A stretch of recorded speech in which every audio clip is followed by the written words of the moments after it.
Hello viewers, welcome to another video of C, and here I'm going to teach you how to use the arithmetic operators.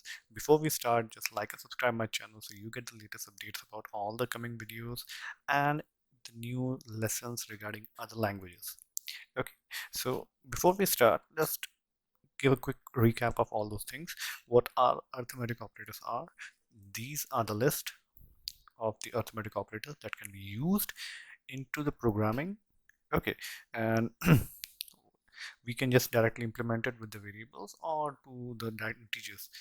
And just remember one thing, this sign does not symbolize the equality sign.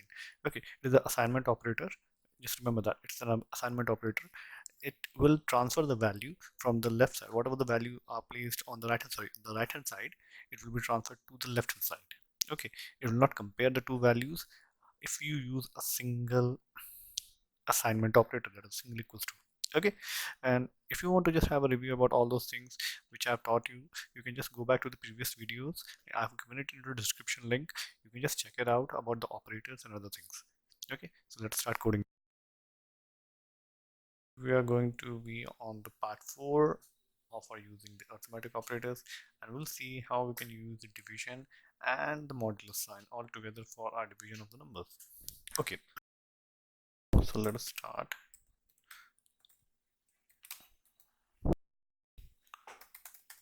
With the processors, preprocessors.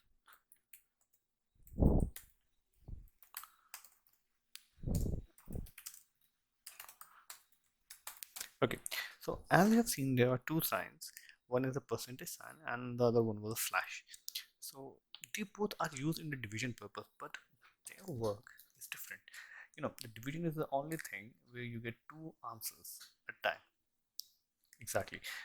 That's not a confusing thing. It's a very simple thing that you should remember that when we use a division of a number, when we divide a number, so what we get back is not just the quotient but also the remainder. So that's the way we get two different answers. And when we get two different answers, so the operation has to be justified on the two different bases. Okay, so here in the programming, the single operator cannot assign both the things to give you the answer. So that's why they have assigned two different values or the two different operators to give you out for a specific purpose. Like if you want a remainder, you can use the modular sign, and if you want the quotient, you can use the slash sign or the division sign for it. Okay, I'll tell you how it can be done. So let's take A, B, and C. Okay, and the two values to get the remainder. Okay, so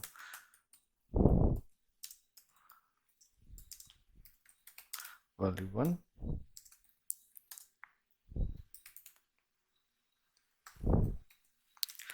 okay,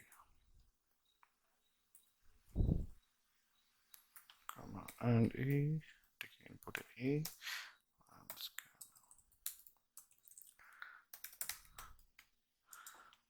percentage D, comma, and sorry, and oh, I put it wrong. Value 2 is equals to just percentage D for integer type data. You can use the float type data as well. Okay, so remainder never comes in the decimal. Okay, it'll always be 0 or 1. Okay, so just if you're taking a whole number, not a decimal number, so you will get a remainder either 0 or 1. So if the number is completely divisible, you will get an answer as 0. If it's not, you will get 1 or any other remainder number, whichever you are using it to divide the number particularly. Okay, so here we got this. Now using the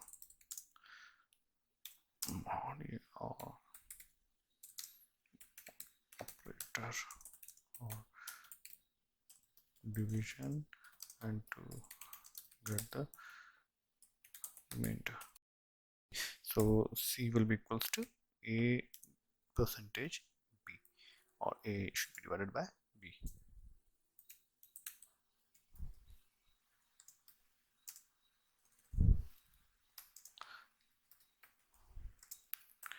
Answer is C. Okay, CH. So here we get. Okay, let's compile it. Let's run it. Okay, first I'm going to use an even number divided by an even number. Let's see what answer I get. 0. So this is the remainder I got, because the 12 is divisible by 4, so I'll definitely get the answer as 0 because it's dividing that whole number completely. Okay, so in the end you will have no remainder left. Okay, cool. So what happens if I use an odd number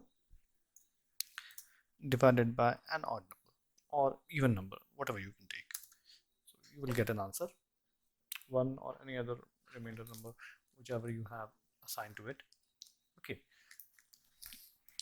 so this is how you can catch the particular remainder, and from that remainder you can justify the thing in the later programs, that whether the number is completely divisible or not completely divisible. Okay, so this is how you can use the mod operator in this. Apart from it, if you need to know what the quotient is, so using the slash operator or the division operator,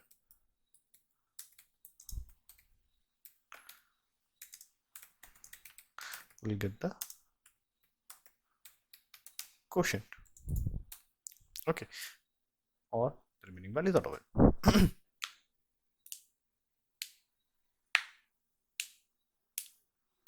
Okay, so but one more thing you should remember: if you're using a whole number here, what it will give you, if you're using a whole number over here, it will give you only the quotient that is before decimal value, not after decimal value. Okay, yes, look, if you want to have a complete quotient with the decimal value even, so you can use the float variable to capture that quotient. Okay, you got it? Nice. So what I'm going to do is, I'm going to just demonstrate you, like when we use this operator, we get a different number or a different answer.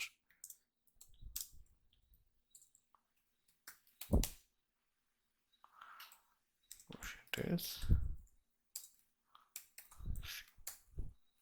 okay.